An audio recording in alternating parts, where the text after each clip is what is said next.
रात का समय था। सहारनपुर की गलियों में हल्की बारिश के बाद मिट्टी की खुशबू फैली हुई थी।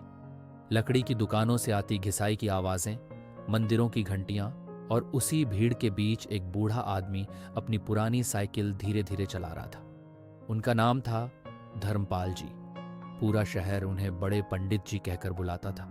सफेद धोती, कांपते हाथ, माथे पर चंदन का तिलक और चेहरे पर ऐसी शांति जैसे जीवन में कभी किसी का बुरा सोचा ही ना हो। उनकी दुनिया बस मंदिर, पूजा और गरीब लोगों की मदद तक सीमित थी।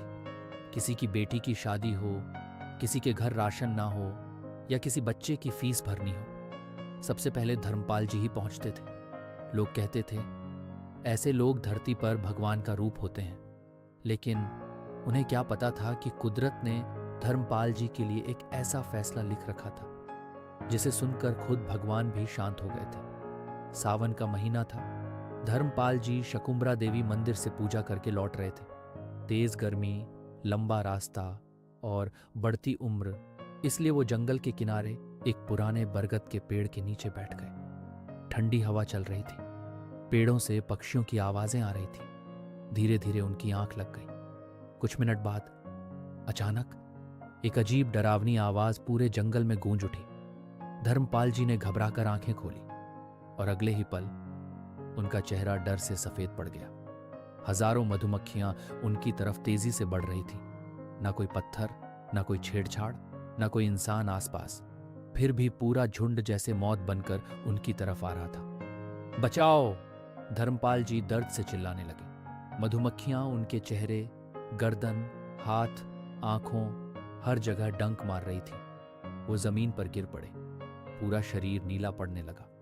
लेकिन जंगल इतना सुनसान था कि उनकी आवाज किसी तक नहीं पहुंची। करीब आधे घंटे बाद कुछ लकड़ी मजदूर वहां पहुंचे। उन्होंने जैसे ही धर्मपाल जी को देखा, सबके होश उड़ गए। उनके शरीर पर हजारों डंक थे। उन्हें तुरंत सहारनपुर जिला अस्पताल ले जाया गया। डॉक्टर भाग रहे थे। नर्सें इंजेक्शन ला रही थीं। मशीनें लगातार बीप कर रही थीं। एक डॉक्टर घबराकर बोला, इतना जहर, ये सामान्य हमला नहीं लगता। बिस्तर पर पड़े धर्मपाल जी की सांसें टूट रही थीं, लेकिन उनकी आंखों में डर नहीं था। बस एक सवाल था, मैंने किसी का बुरा नहीं किया, फिर मेरे साथ ऐसा क्यों हुआ? और फिर मशीन की आवाज सीधी लाइन में बदल गई। कमरे में सन्नाटा छा गया। धर्मपाल जी अब इस दुनिया में नहीं रहे थे। अगले दिन पूरा सहारनपुर उनकी अंतिम यात्रा में उमड़ पड़ा। लकड़ी बाजार बंद थे। मंदिरों में शांति थी। हर आदमी की आंखों में आंसू थे।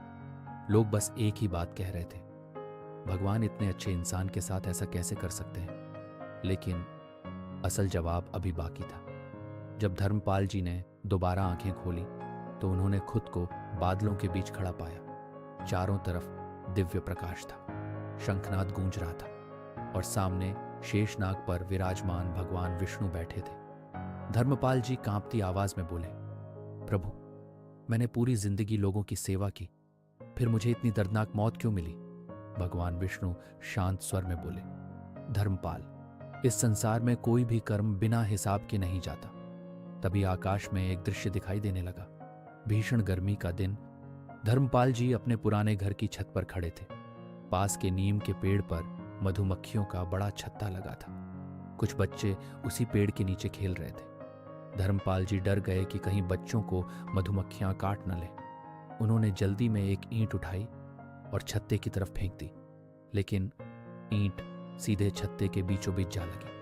पूरा छत्ता टूट गया। हजारों मधुमक्खियां मर गईं और उनकी रानी मक्खी भी वहीं कुचल गई। धर्मपाल जी रो पड़े, प्रभु, मेरी नीयत गलत नहीं थी। भगवान विष्णु मुस्कुराए, मैं जानता हूं धर्मपाल, इसलिए तुम्हें स्वर्ग मिला है।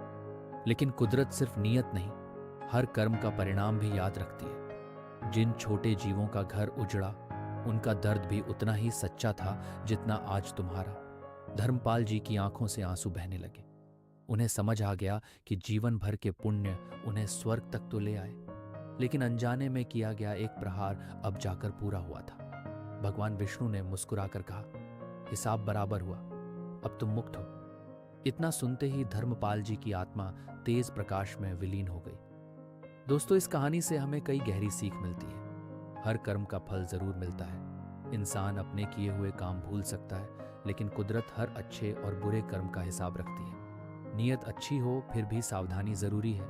धर्मपाल जी की नीयत बच्चों को बचाने की थी, लेकिन अनजाने में दूसरे जीवों को नुकसान पहुंचा। इसलिए हर काम सोच समझकर करना चाहिए। अच्छाई कभी व्यर्थ नहीं जाती। धर्मपाल जी ने जीवन भर लोगों की मदद की, इसलिए उन्हें अंत में मोक्ष और भगवान का आशीर्वाद मिला।